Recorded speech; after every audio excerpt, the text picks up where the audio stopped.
bougie upbringing, I guess, in a way. So I would be like driving past, Almanzor Park or whatever, and be like super scared, like I'm about to get shot or something. Which, I mean, it might happen. Like, it is like there is danger out there, but lock the doors. I think I'd be like, Aileen, like, you want to take a walk at Alhambra Park? I'm like, no way, Let's like take a walk on like Mission Street in South Pass or something. She's like, why? I'm like, it's kind of ghetto, And she was like, I grew up at that park.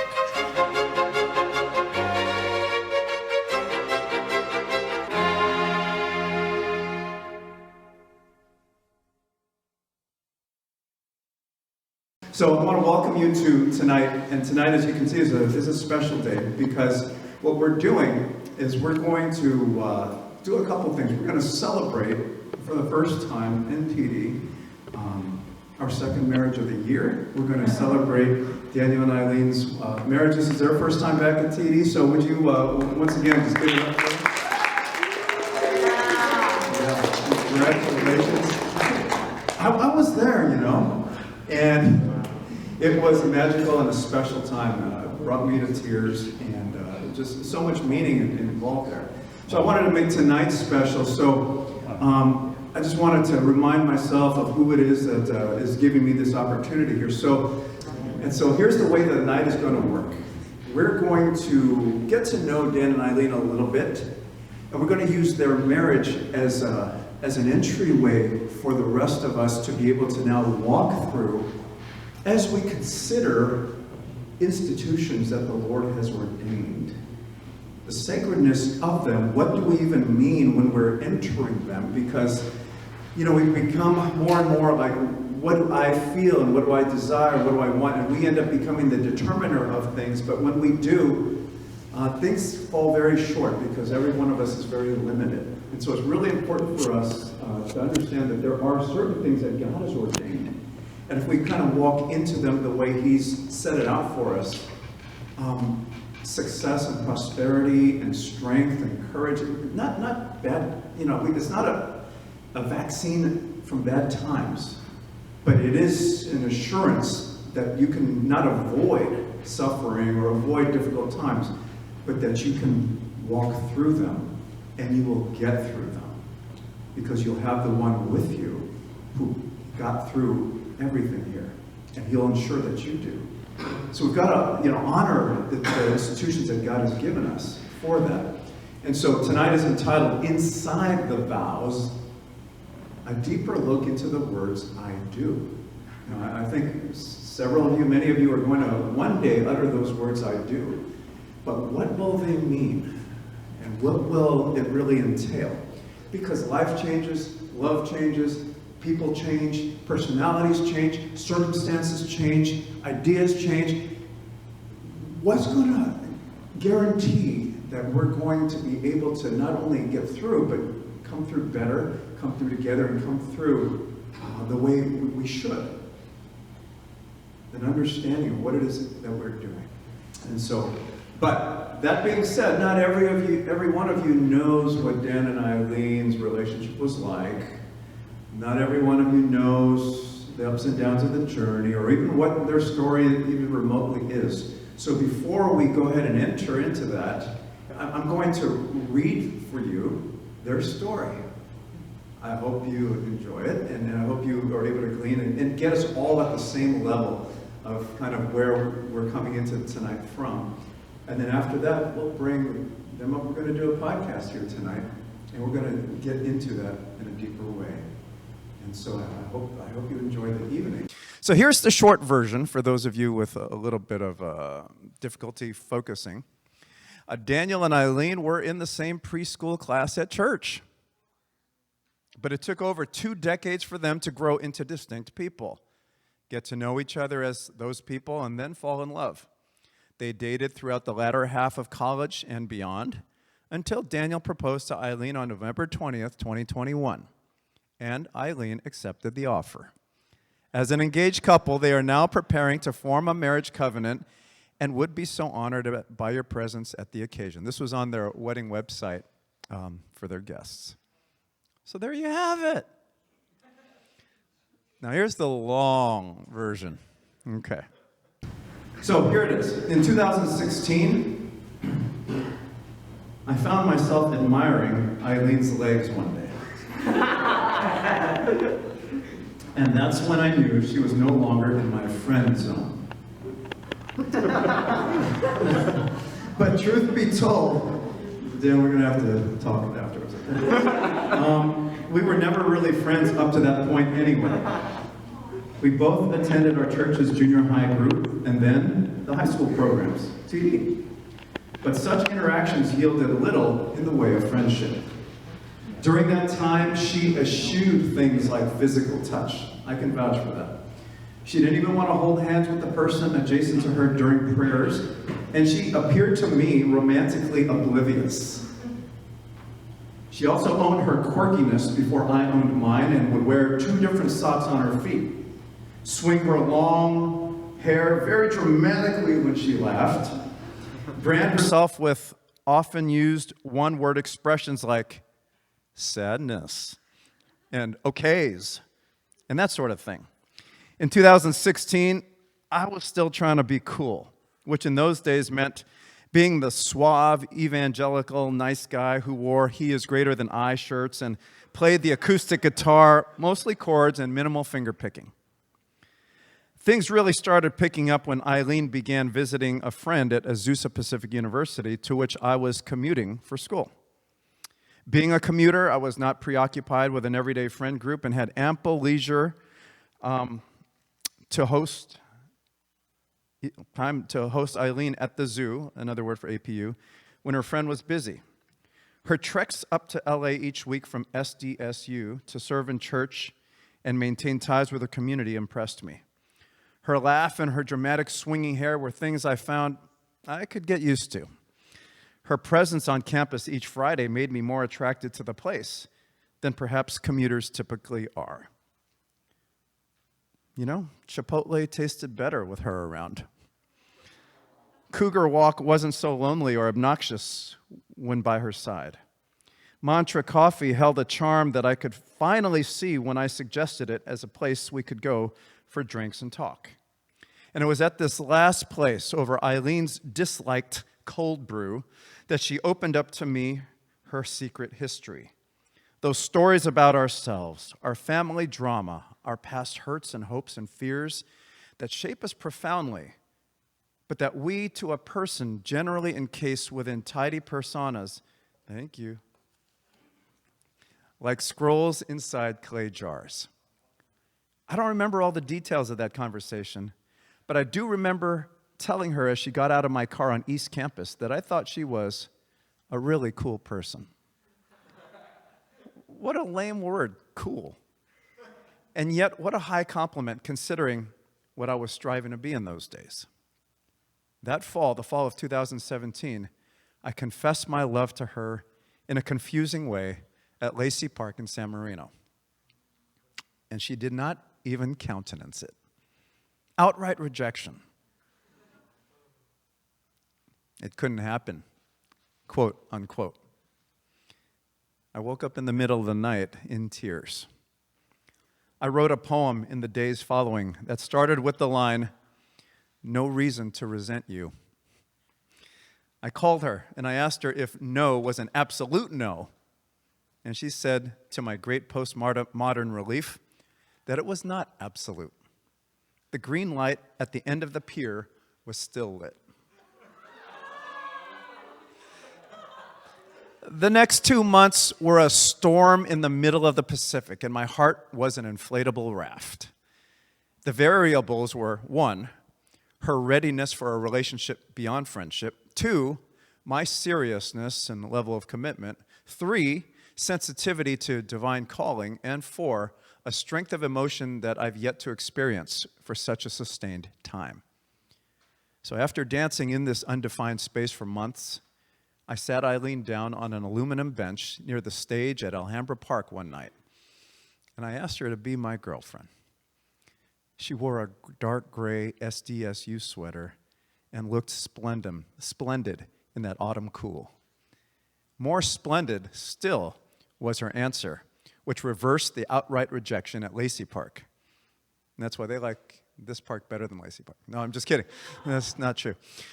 Too excited for cultural awareness, I followed my American evangelical instincts and arranged to meet her parents to ask them for permission to date their daughter, only to discover, to our mutual surprise, that they thought me asking for their blessing could only mean I was planning a marriage. Well, they weren't wrong, just very early. So things like names, numbers, places, events, etc., that characterize our dating years are arguably as follows. The Surfliner Amtrak train that goes all the way to San Diego and offers fantastic views. San Clemente, bonsai bowls, minus the bananas. A very dramatic love triangle discovered to our mutual shock a month into dating. Letters, love letters, encouragement letters, lemonade, the restaurant, not the drink. Poke salad bar, 2 trips to Disneyland, compliments of her friend Joanna. Discussions about religion at Lacey Park, discussions about Christ, dinners with Robert and Kathy, 4 graduations, SDSU, USC, and 2 times at APU. Shakespeare's Comedy of Errors, read over the phone. Trauma, Banana Bay and San Gabriel. Weekly tennis, 3 to 5 breakups, ranging from minutes to a month. A dozen plus threats of breaking up during the heat of arguments. Yet even more, far more extensions of forgiveness and reconciliation. Pod CU, I love yous, very belated birthday gifts. 1 forgotten for 1 minute, anniversary. 1 forgotten for 2 minutes, birthday. A grapefruit sapling that dried up. Talk therapy, ecclesiastical discussions. Trader Joe's, a trip to New York with Harvey Gann. A missed return flight, a trip to Palm Desert with Eileen's family. Newport Coast with my family. An average of 2 to 3, sometimes 4 to 5 bobas per week. Starting first full-time jobs the same day. 6 COVID shots, 50 plus PCR COVID tests, 400 plus masks. Pad Thai, William Blake's Songs of Experience read in the car at night. 3 poems written about Aileen, including the one already mentioned, starting with the line, "No reason to resent you." A trip to D.C. for Nathaniel and Emily's nuptials. Matthew Mole, the songwriter from South America, delight and disillusionment with the inexhaustible variety of life, lots of prayer, and learned love. Of course, this list of names and events is a collection of notes, not a distinct tune of our relationship. They're just bald, naked facts. They're not the story. And yet they carry an authority of experience that I find difficult to capture in any other way. Dating was not a clean, linear plot line for me, nor I'll venture for Aileen. It was, like all transformative learning, a hot mess of concrete perceptions, abstract questioning, pictures of us smiling in the day, tears at night, and unpredictable moments of grace in which for an encouraging second we discovered had become an inch more sanctified, and that God's school called human romance was working. This past fall, that's 2021, soon after the Lord provided me a job and the prospect of, foreseeable financial stability, I began drawing up plans to propose to Aileen. I did a whole host of things behind her back. I selected a location for the proposal, and I booked 2 same-day round-trip plane tickets to San Francisco for November 20. Then I got fuzzy about what I planned to do post-landing, and I reached out to my brother Nathaniel, who, as you might imagine, he's our oldest, provided me essay texts of great ideas weeks in advance, furnished with travel tips, illustrations, and links. And then there was the matter of acquiring a ring. I immediately explained my situation to Aunt Vicky, who, accompanied by my mom, guided me expertly through the delicate dynamics of ring shopping at the LA Jewelry Mart. We found a ring within 15 minutes, about which I was over the moon. I was elated. And the answer is no, for those of you asking. Aileen gave me no clues and had no say in the decision about the ring. I had an idea in my mind, and I went for it. During this time, my 2 sisters, parents, and I went out to eat a lot on my father's tab to explore the possible venues for a surprise engagement party as well. We decided after the fine dining around town to use our home in South Pasadena and cater Asian food, including an elaborate boba station that my father enthusiastically manned and sponsored, to the even greater enthusiasm of Aileen. The last thing for me to do was devise the specific way in which I would ask the relevant question.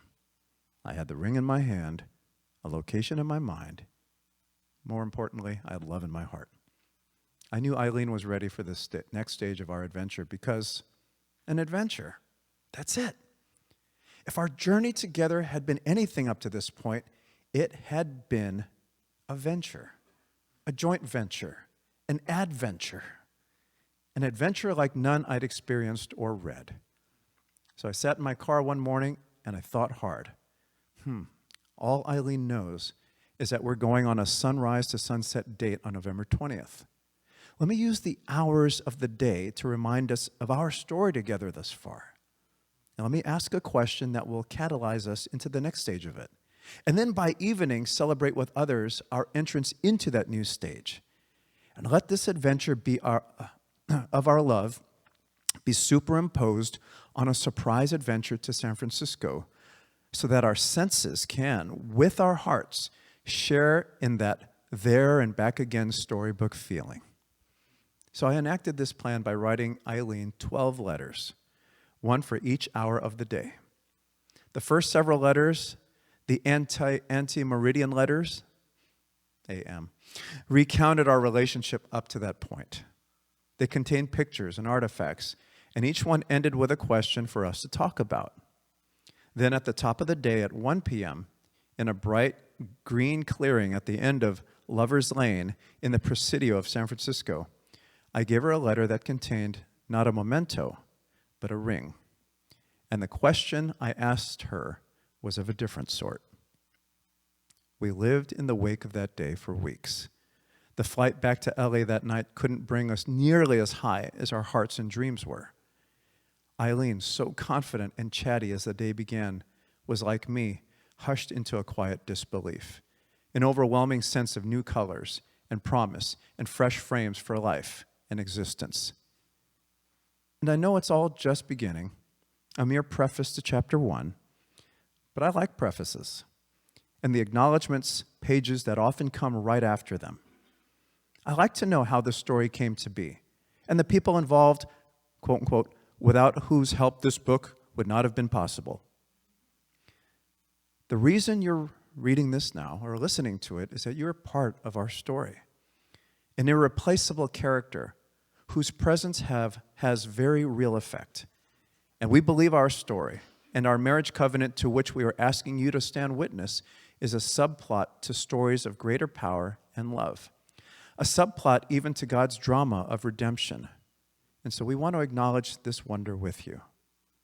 Aileen and I, yes, I can definitely speak for her on this, cannot wait to see you soon and compose together a new chapter in covenant. Dee Dee is part of that chapter and part of that covenant. And so now we're up to date on that story. And welcome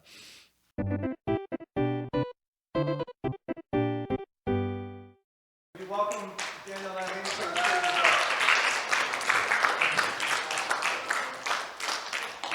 the stage. Is it working? Once here. Okay. Cool. So, Daniel and Aileen, thank you for sharing with us and for being willing to be a part of this podcast. Yeah. So, I guess we can start with the first question. Sounds good. Oh, sorry. Do I need this? Okay. So thank you so much for sharing your adventure with us. It's so amazing to see how your relationship really progressed over like the past few years, more than past few years, I guess.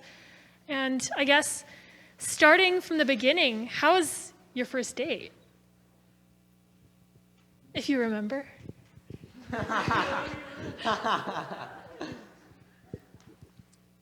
Well, first I want to say thank you everyone here for being willing to listen to us. I'm well aware that the rare commodity these days is not people like talking to you or words being thrown at you. You could get that ad infinitum with the internet and, everyone who wants to talk at you. The rare commodity these days is people listening, people giving attention. So I'm under no illusion that I'm coming here to like drop value on people. It's like, no, you guys are the ones giving the big gift. So I appreciate that, and I want to thank you, and I hope I'm a good steward and recipient of the gift that you're giving, which is attention and listening. So I wanted to preface that, any sharing today with that. But in regard to the first date, I don't know.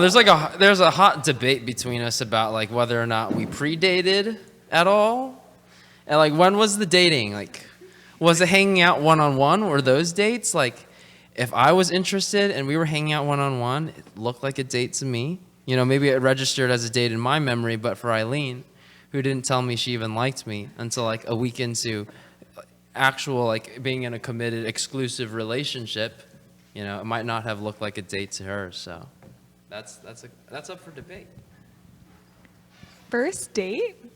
Okay, well, our first official date, half date, was lunch after church, because it was a Saturday night when I said yes. So we decided, oh, Sunday, we should go to lunch together. And I think we went.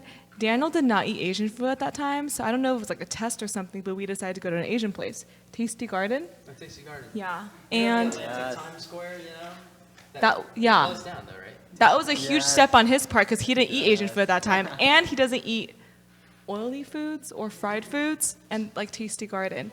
And I think he tried to sit on the same side as me, and I was so like, what? I was like, sit on your own side. That was our first date. Yeah, I guess so, yeah. That was our first meal after the whole Alhambra Park thing. Yeah. So, yeah. It wasn't my first planned date, though. Yeah. So you would say Daniel kind of opened up and became more like adventurous in taste because of you? Yeah, I was like doing embarrassing things at the Chinese restaurants, like dipping the tofu in a cup of tea before putting and then eating it with rice and stuff like that. Wash his tofu. I like wash my tofu in the. Who is this guy? Get me out of this podcast. Outcast. Outcast. This is up. Yeah. Okay, thank you. I guess getting more into the Christian aspect of your relationship, how did God really speak to you or change you through your relationship? And in what aspects did you feel like you grew the most? That's a good question. That's a really thoughtful question. No pressure. You're just an English teacher at my school. No pressure. Yeah.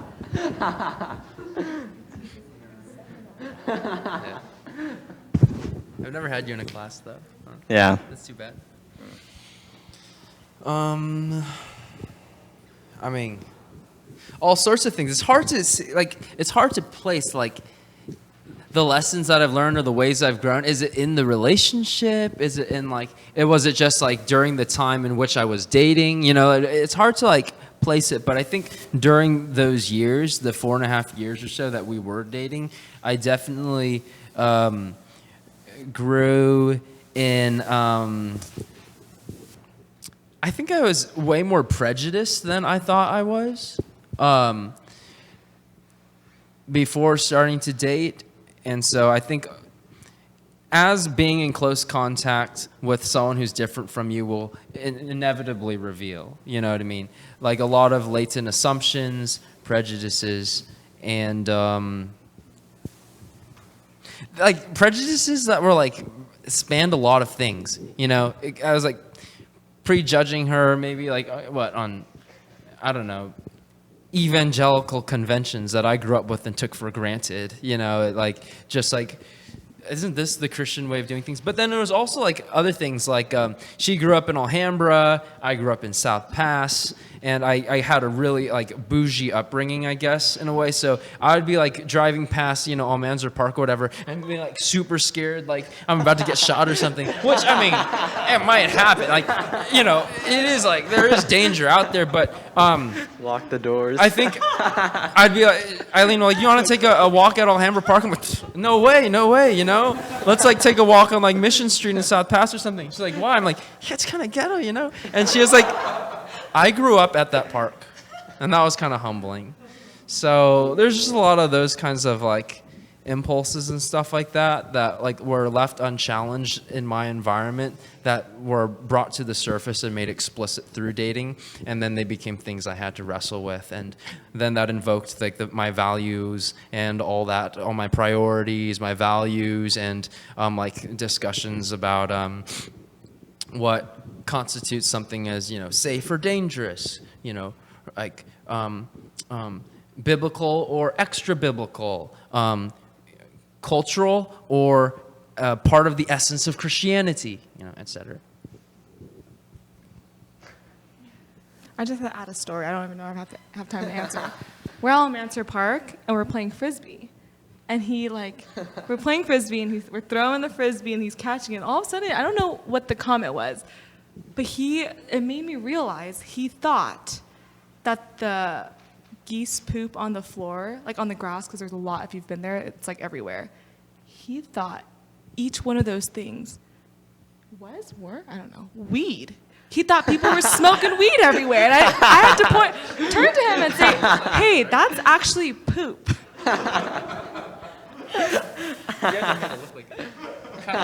You're right. It did look like weed. That's so funny. Well, never doing drugs with Daniel. Okay, so last question. Last question before we get to the meaty thing, marriage thing. Okay, I guess what were the main challenges of a Christian relationship in a non-Christian world? Because there's a lot of temptations nowadays with our sinful nature. Especially how Sandra and Arthur have also shared similar to how they avoided temptation. Was there any challenges similar to that for you?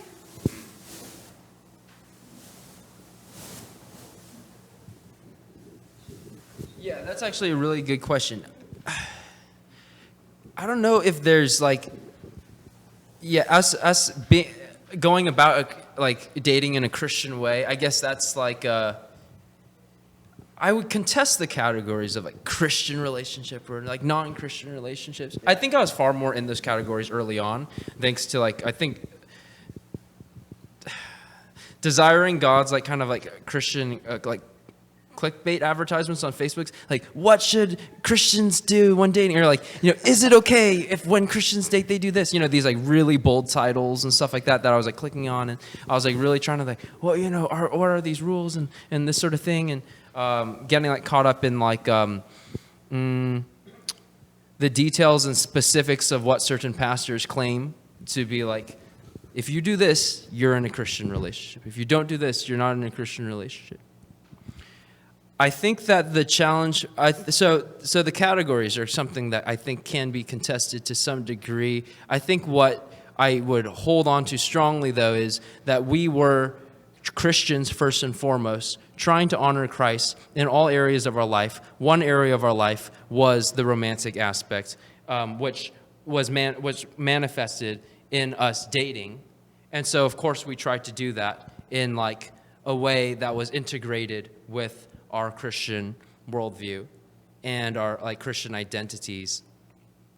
Aileen's friends are generally non-Christians, a lot of them, and my friends, if they are non-Christians, they definitely grew up in Christian environments, so they conform to a certain behavioral mold that I was at least comfortable with. So I didn't really have too many friends cohabiting and these sorts of things. But some of the challenges trying to honor Christ in this kind of world where Christianity can't be taken for granted and Christian norms can't be taken for granted.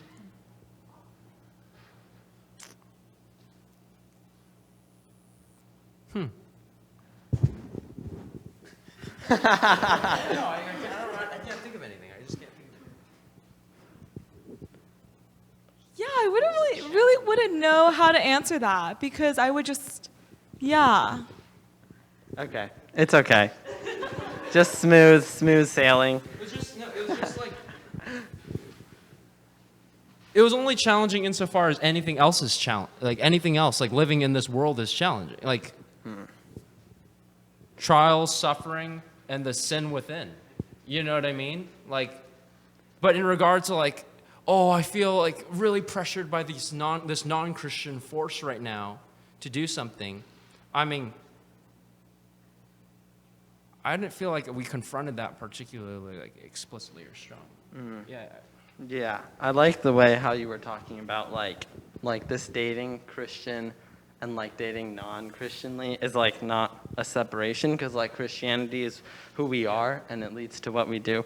So I liked how you brung that up. Okay, so like getting to like the main part of tonight's podcast. So I'm going to start with the Bible verse, like all Christians do. In Matthew 19:4-6, Jesus says, he answered, "Have you not read that he who created them from the beginning made them male and female, and said, therefore a man shall leave his father and his mother and hold fast to his wife, and the two shall become one flesh? So they are no longer two, but one flesh. What therefore God has joined together, let man not separate." So I guess, how did you know that Aileen or Daniel was God's intended spouse for you? And like, how did God prepare you both to become one before him? Yeah, you can have some time.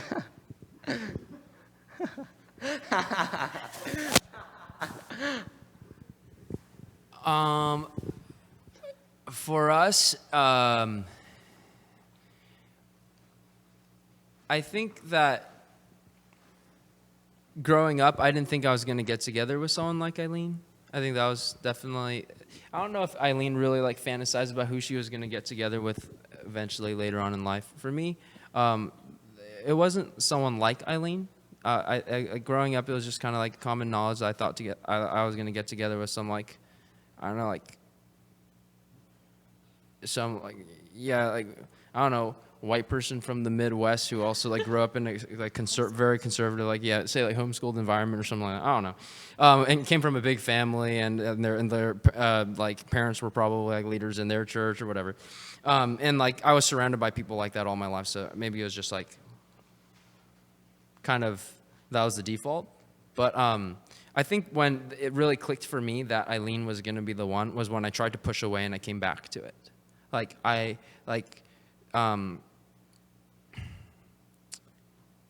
yeah, I remember going on a mission trip, for instance, to like BMH. It was Bring Me Hope, and going there and being with a lot of people from around the nation who grew up, who had very, very similar backgrounds as me. Like, you know, a lot of siblings, maybe in adoption, or very involved in search of nonprofits. Grew up in like conservative evangelical environments. A lot of them were like homeschooled as well. Like there was just a lot of connection and resonance. And I remember coming back and thinking like, wow, I feel like a cat who has lived amongst dogs, and I finally got together with like a clan of cats, and I felt like myself. You know what I mean? I have to break up with Aileen, you know? And so then I came back, and then I was like, oh, Aileen, I don't think this can't happen, you know? I've really found my real clan, like who I really am, and this sort of thing. Anyways, I really tried to push back, and then I remember just coming to a realization after like taking a nap, almost like a religious experience, you know? Like I just woke up, and then the line was in my head. There's no one else I want to be with but Aileen. There's like really no one else. And it was kind of like an a priori, like a first platitudes, and it was axiomatic certitude that it was, there's no one else I really want to live my life with, be with, day in and day out, than Aileen. And that was that for me, so.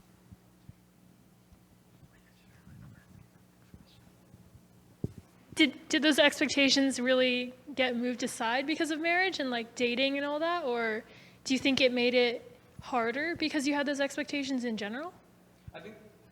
I think those expectations just like subsided. Like it was very, very strange. You know, it's like almost like a conversion. You know, like conversions, like once you start believing in God, like evidentialist arguments, like for Christianity, like, oh, I believe in Christianity because, you know, it's historically reliable, and all these like historians were testifying that, you know, Jesus was a person, and how about, you know, the teleological argument and all this sort of thing. Like those just subsided. It was just like this primal belief, you know, and and it was way stronger than any of the other things that I could muster up, the expectations, that sort of thing. So like when I decided it was Aileen, then all of a sudden like all these like weird fears and like expectations and like childhood fantasies and stuff, it's just like it's weird. Aileen, did you have any similar recollections of like when you knew Daniel was the one, I guess? When he was a cat. His inner cat. That's a good question. These are great questions. I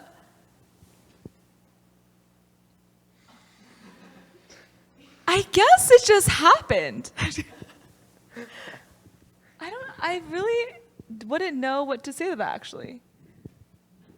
Do you feel like there was a specific time that it clicked for me? No. When Daniel asked you to marry him. No, actually, I think like maybe in the beginning, I was a little like, oh, cool, this guy's nice. I think I like him or whatever. Like maybe like the first 2 weeks or something. And then afterwards, I just like knew that I liked him. He's pretty cool. He's pretty cool. What a lame word. Okay, getting to the vows. So starting with Daniel. So why did you, Daniel, in your vows say, by loving you, I mean not only to protect and cherish the women before me, but to protect and support the conditions that make who you are. Conditions that are intentionally represented at this marriage ceremony. Yeah, those are Arthur's questions. Or these next ones are Arthur's questions. Because of this, it's like so let's say you go to like the pet store or something like that, and then you get like a puppy, and you're not a puppy. Maybe I should rethink this analogy. But it's like, imagine you get something that you like say, I am going to really love and protect this, and then you just go nuts trying to love and protect that thing in your style. You know what I mean? To love a dog is to pet it a lot, give it all the treats it wants, and hug it. You know what I mean? And that's not actually like loving the dog. You're actually like transforming it from like the dog it was into this like kind of like object of your aggressive affection that it didn't ask for. And that's scary. And that's what I want to ward off in that clause, in the vows. It's like, I want to, not by loving and protecting you, I don't want to just like keep my definition of what love is and then subject you to my like idea of this is how I always imagine loving someone, and this is gonna and pull you out of your community and pull you out of your family and pitch you against the world and make you the object of my love. You know, I was like, maybe the loving thing here would be if I actually love Aileen, then I like kind of implicitly love the conditions that make her who she is. I love the relationships that are so much a part of her. I implicitly, by loving Aileen, I love her influences, her family, you know, even Boba, you know, like, etc. And so then I realized, like, if I want to love this person more holistically and more love them as they are, then I should probably take one step further and begin to safeguard the things that I feel like are really constitutive of who she is. So that was kind of my idea there. Oh, yeah, I just liked how you brought up that, like, love is relational, and, like, you can't love your own way. It's like you have to love them as the conditions that make them who they are. So that was so important to Daniel, especially. Yeah, I think as an English teacher, I think diction is so important to Daniel, especially. The word condition, like, did you specifically choose that because you wanted to make sure that you were accommodating to Aileen as well? Yeah. I like that word, condition. Like, it implies the environment that they're in. Because like when something's conditional, it's contingent, right? You mess up the condition or the thing behind it, and then you mess up it. You know what I mean? Like this, like the top of the table is like conditionally this high because it's supported by those things. So if you mess with those things, you actually mess with the thing. So like, yeah. So I wanted to like recognize that we're conditional beings, you know? So I wanted to protect the condition. I like Aileen. I like the word condition. Okay.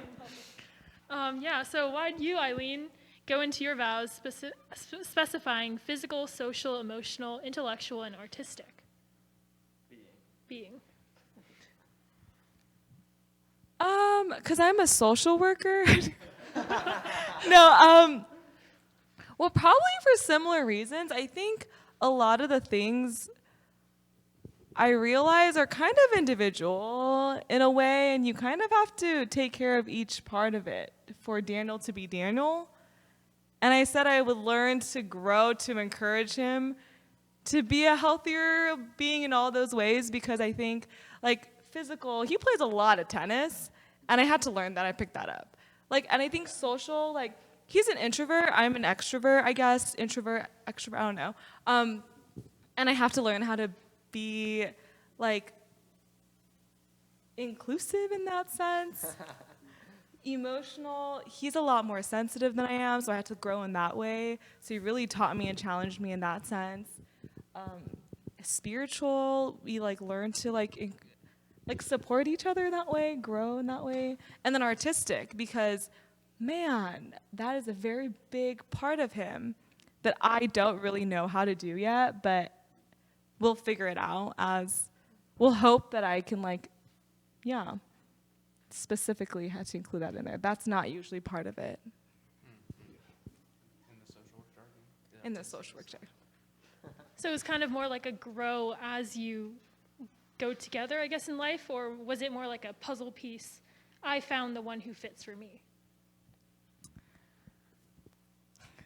No, definitely grow. I feel like that's been one big part that we've been trying to figure out in each other, like how to help each other grow more holistically, and, like, acknowledging that each of those parts are very important, and not just to say, like, we're going to grow spiritually as people and then everything else will just follow, which some people might say is true, and in some senses, some cases that is true. But yeah. Speaking of, like, growing and stuff, like, are there like any, like, characteristics that stand out about the other person that encourage you to, like, pursue God more? We're just, like, honestly, we're so different in so many ways. Like, it's almost predictive. It's like, if I like this thing, then I know that, therefore Aileen doesn't like it. You know what I mean? It's kind of like, it's, like, crazy. So, not just, like, tolerating differences, but like embracing them and letting them become, like, part of you, so that your soul expands. You know what I mean? I think one thing that I really appreciate about Aileen that has, like, helped me to grow is her tireless, like, energy and presence in other people's lives. Like, I don't understand that. I don't get that by nature. Just meeting with people, loving to be present in other people's lives, regularly calling them, etc. I have a really, really bad habit of, like, as Calvin said during the wedding weekend, you know, you text me, and I'll text back, but it's just, like, there's about 30 days of shipping and handling in between. And then some. Yeah. I guess regarding relationships and love in general, do you think there's a difference between being in love and loving, or just love in general? And how do you know that you're actively loving and not just in love?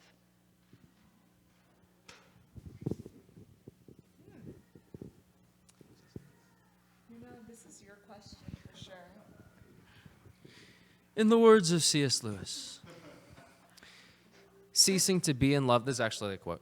Ceasing to be in love need not mean ceasing to love. Love in this second sense, love as distinct from being in love, is a deep unity maintained by the will and deliberately strengthened by habit. In fact, it's almost a characteristic of love that it could, that you love despite the moods. You know, whereas, like, being in love is very, very much a temperamental and, like, transient thing that comes and goes. You know, so I think that was another thing that I was trying to highlight in my vows regarding, like, love is like willing your well-being at the highest reaches of mind at the habit levels of strength. like that was kind of embedded in there is like I think my definition of love that I kind of like hold to is that it's an aspect of one's will and volition, and it is strengthened and solidified and grown and developed through habits. And that's another assumption about who we are. We are, as Aristotle says, like just bundles of habits. So, you know, you change your habits and you change your life, essentially, like almost who you are, it seems. Okay, and then I guess in consideration of your vows, what's the main difference between a Christian marriage and like a legal marriage, and how will your unique vows be reflected through it? Yeah.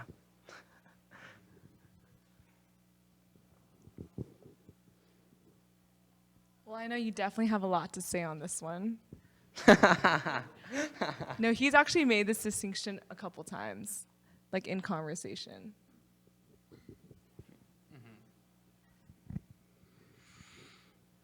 I think some people say, like, isn't marriage just a piece of paper? You know what I mean? Why can't you just go to the courthouse, like, stand? And we actually witnessed a marriage when we were getting our marriage license.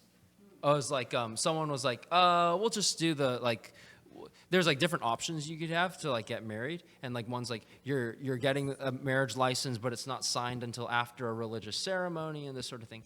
And then there's some where it's like the marriage is like constituted legally or like made official legally on the spot, and the registrar behind the counter is actually the one who's like, and you like pay an extra fee to do it. I think so. I think we were standing in line, and I think we like witnessed one. We're like, yeah, we'll just do it now. So then legally, they were like married in front of us, you know, like with the registrar behind and stuff like that, approving the form or whatever. And I think it just made me realize that like all this talk about marriage, isn't it just a slip of paper so long as you love one another, et cetera, et cetera. They capture the essence of it. Yes, like that's really important. Like that's really important. That like it captures the essence, but it's like the soul without the body. I think it really became like clear to me at that office, like legal marriages are necessary, not sufficient. You know what I mean? By being legally married, it doesn't guarantee that you'll even love the other person. You know, it's actually just like a binding contract. And getting legally married doesn't guarantee that you'll love someone any more than like, say, getting a driver's license means you're going to be nice to people on the road. It just means that you're like on the road. You know what I mean? So like getting like legally married just means that you're like socially recognized, societally recognized as being a unit. But everything, but it's like just an empty shell without the sacredness and the like the essence of love that is part and parcel of marriage being embedded in Christianity, or like in like the Christian religion, and being a function of design plan, like divine plan, or like divine design.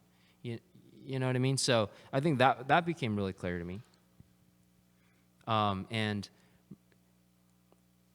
marriage is like, I think I realized like marriage is sacred, is only sacred. It's a function of what you believe to be like sacred. It's not going to be more sacred than the reverence that you give to God or anything, really, you know? If it becomes the most sacred thing in your life, it's become an idol. It's become your God, you know? Like it's a function of this, of your belief in a higher like sacrality.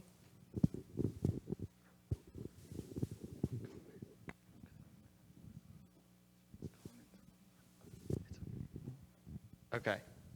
So, last question. This one's for all the single people out there.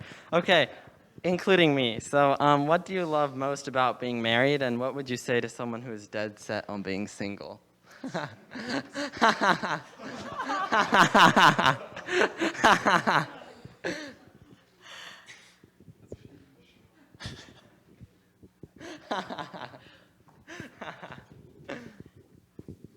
Nothing. Or what is your favorite part of about being married right now? Don't be so set on being single. Okay, honestly, on a trip back from YSMP, we all sit in there's like 12 of us in this van. We come back, and I tell Kathy, I think I have the gift of celibacy, which is being single for life, except it's a gift because you feel like totally fine. It's not like it's like a default, because I just thought, I have the gift of celibacy, because then that was said to be such like a great thing or whatever, because then you kind of just do your thing, you know? And now I'm married. So I don't know, I feel like, cool, do your thing, and then when the time comes, you know, you might not be single. I really, really enjoy, I think, just being with the other person. I don't know what like I enjoy about marriage the most. Right now, I think it's just being, like, having access to the other person in other ways that you wouldn't have before. Like like times of day. Oh yeah, for sure. Yeah, you don't like drop each other off at night, which is like kind of nice. I felt like it was like very like moving and very religious. We had a very religious wedding, and then like you expect afterwards for it to be like this like really solemn thing. But on the honeymoon and stuff, it's like, man, this is fun. It's just like one long date, you know what I mean? Or like it's like having a sleepover with your best friend night after night. It's just like very like it was just like very like we were just like it felt like kids frolicking. Honestly, it was just so fun. It's like, what do you imagine life to be like if you were like together with someone you enjoyed being around all the time? I think that was the fun part. About the singleness thing, while we were dating, I was in the first part of like the Brothers Karamazov by Fyodor Dostoevsky, and I was having these like monastic fantasies. I was like having these fantasies about being like a monk, right? And like monks don't get married, like that's like an aspect of the thing. Like I think there are monks that do get married, but I had these like monastic fantasies. I was like, maybe I'm called to like the monastery, and then We were like, still dating, by the way. and then I get confronted by my friend Eric Fung, who's like, it was actually at a wedding banquet, and he is like, as a dating person, you need to resist the temptation, you know, of your monastic fantasies or whatever. So, all to say, I think that I'm very convinced that being married is not categorically better. If it were, then Christ would have been married. You know what I mean? Like if it's like an aspect of fullness and of perfection, then Christ would have like he was and not married in the legal or social sense. He was deeply married to the church, and like he went past the metaphor and participated in the meaning behind it. And so I think that's where the meaning of marriage comes from ultimately. It's like derivative. It's derivative. It's a metaphor that points to a deeper meaning. And that deeper meaning is sometimes more clear to people through the metaphor, the living metaphor of marriage. But there are ways to bypass it and just dive directly into the meaning itself. And like that unity with Christ, like with all the nuptial symbolism and significance from the Old Testament to Revelations, can be like tapped into without the social institution, without participating in the social institution of marriage. That's something I'm convinced of as well. Yeah. Okay, well, thank you both for having us. Thank you for being here. I think we all at TD want to thank you, and let's give it up for Daniel and Aileen.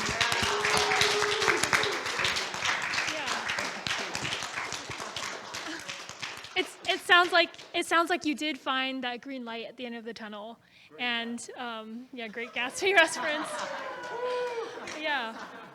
Yeah, AP Lang right there. Let's go. Yeah, we wish you the best in your marriage, and thank you. Yeah. Yeah.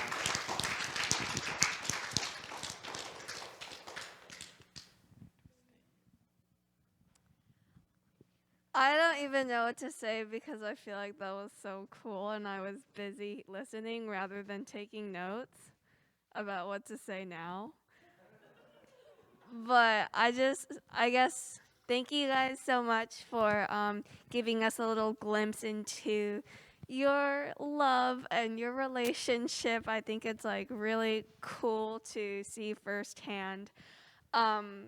And to actually like be able to feel the effects of that love that you show to others on us. So I guess I really just appreciate it, and I hope you guys all did too. All the insight they gave into not only, I guess, marriage and romance, but also into like how to love each other better. Just the people around us, which I think is also really valuable, and another good thing that probably came out of this, especially for me. So I'm just gonna end our time in a word of prayer. So if you could close your eyes and bow your heads.